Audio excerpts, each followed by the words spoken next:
ರಾಜ್ಯ ಕಾಂಗ್ರೆಸ್ ಸರ್ಕಾರದಲ್ಲಿ ಏನಾಗ್ತದೆ ಅಂತ ಈಗ ಸಚಿವರೇ ಹೇಳ್ತಿದ್ದಾರೆ ಸೆಪ್ಟೆಂಬರ್ ಅಂತ ಒಂದೆಡೆ ಕಾಂಗ್ರೆಸ್ ಶಾಸಕರು ಸಿಡಿದು ಹೇಳ್ತಾ ಇದ್ದಾರೆ ಅವರು ಸಚಿವರು ವಿರುದ್ಧ ಏನು ಹೇಳ್ತಾರೆ ಕಳೆದ 2 ವರ್ಷಗಳಿಂದ ಸಿದ್ದರಾಮಯ್ಯನವರ ಸರ್ಕಾರ ಕರ್ನಾಟಕದಲ್ಲಿ ಇದೆಯೋ ಇಲ್ಲೋ ಅನ್ನುವಂಥ ಮಟ್ಟಿಗೆ ಬಂದಿದೆ. ಯಾವುದೇ ರೀತಿಯಿಂದ ಅಭಿವೃದ್ಧಿ ಕೆಲಸಗಳಿಲ್ಲ. ಯಾವುದೇನೂ ಅಭಿವೃದ್ಧಿ ಕೆಲಸ ಮಾಡ್ಲಿಕ್ಕೆ ಹೋದ್ರೆ ಬರೀ 5 ಗ್ಯಾರಂಟಿಗಳನ್ನು ಕೊಟ್ಟಿದ್ದೀವಿ ಅನ್ನುವಂಥದ್ದನ್ನೇ ಬಟ್ ಮಾಡಿ ಉಪಮುಖ್ಯಮಂತ್ರಿಗಳು ಮತ್ತು ಮುಖ್ಯಮಂತ್ರಿಗಳು ಇದನ್ನೇ ಹೇಳುತ್ತಾ ಬಂದಿದ್ದಾರೆ.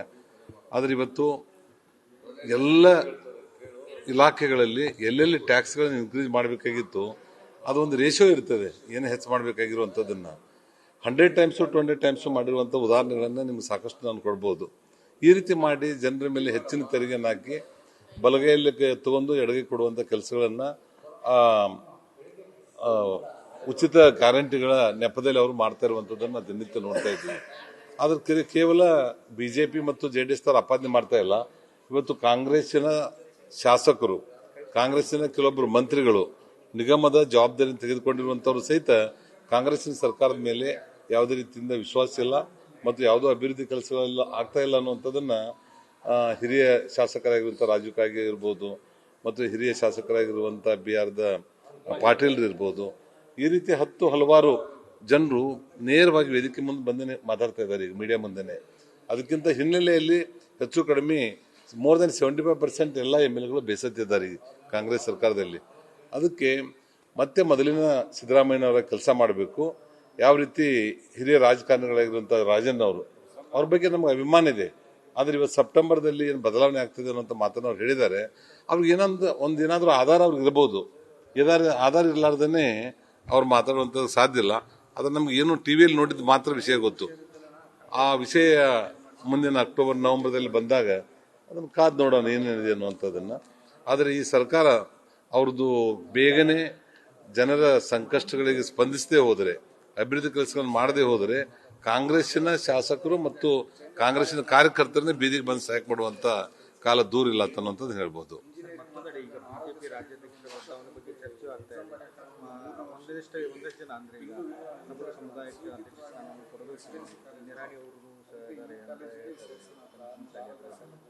ನೋಡಿ, ನಾನು ಭಾರತೀಯ ಜನತಾ ಪಾರ್ಟಿಯಲ್ಲಿ 35 ವರ್ಷಗಳಿಂದ ಇದ್ದೇನೆ. ನಾನು 30 ವರ್ಷದ ಹಿಂದೆನೆ ರಾಜ್ಯ ಯುವ ಮೋರ್ಚಾ ಉಪಾಧ್ಯಕ್ಷ ಕೆಲಸ ಮಾಡಿ ಜಿಲ್ಲಾ ಅಧ್ಯಕ್ಷ ಆಗಿ, ರಾಷ್ಟ್ರೀಯ ಕಾರ್ಯಕಾರಿಣಿ ಸದಸ್ಯನಾಗಿ, ರಾಜ್ಯ ಕಾರ್ಯಕಾರಿಣಿ ಸದಸ್ಯನಾಗಿ ಇವತ್ತು ರಾಜ್ಯ ಹಿರಿಯ ಉಪಾಧ್ಯಕ್ಷ ಜವಾಬ್ದಾರಿಯನ್ನು ಕೊಟ್ಟಿದ್ದಾರೆ.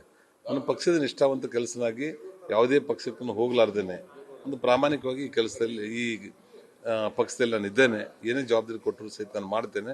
ಆದರೆ ನನಗೆ ಅನಿಸುವಂಥದ್ದು ವೈಯಕ್ತಿಕ ವಿಚಾರ, ವಿಜೇಂದ್ರ ಈಗಾಗಲೇ 1.5 ವರ್ಷ ಆಗಿದೆ.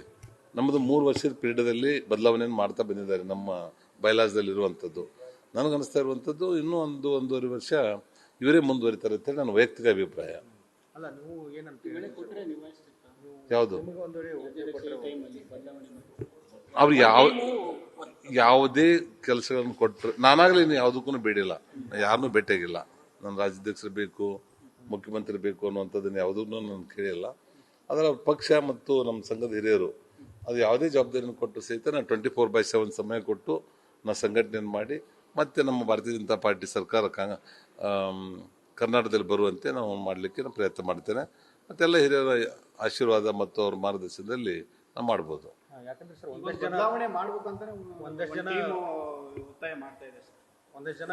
ಇಲ್ಲ, ಅದೇನು ಓಪನ್ ಸೀಕ್ರೆಟ್, ಅದು ಯಾರಿಗೂ ಮುಚ್ಚಿ ಇಡುವಂಥದ್ದಲ್ಲ, ಎಲ್ಲ ಕಡೆ ನಡೀತಾನೆ ಇದೆ. ಅದನ್ನ ಇಲ್ಲ ಮಾಡ್ತಾ ಇಲ್ಲ, ಎಲ್ಲರೂ ಒಟ್ಟಾಗಿ ಅನ್ನುವಂಥ ಮಾತೇ ಇಲ್ಲ. ಕೆಲವೊಬ್ಬರು ನಾನು ವಿಜೇಂದ್ರನು 2-3 ಸಲ ಆದ್ರೂ ನಾನು ಹೇಳಿದ್ದೇನೆ, ನೀವೇನು ಯುವಕ ಇದೀರಿ, ಎಲ್ಲ ಹಿರಿಯರ ವಿಶ್ವಾಸಕ್ಕೆ ತೊಂದು ಅವ್ರ ಮಾರ್ಗದರ್ಶನದಲ್ಲಿ ಪಾರ್ಟಿ ಕಟ್ಟಿದ್ರೆ ಮುಂದೆ ಬರುವಂತ ದಿವಸಗಳಲ್ಲಿ ಬಂಗಾರ ತಟ್ಟೆಯಲ್ಲಿ ಇಟ್ಕೊಂಡೇನೆ ಕಾಂಗ್ರೆಸ್ನವರು ಬಿಜೆಪಿಗೆ ಅಧಿಕಾರವನ್ನು ಕೊಡ್ತಾ ಇದ್ದಾರೆ.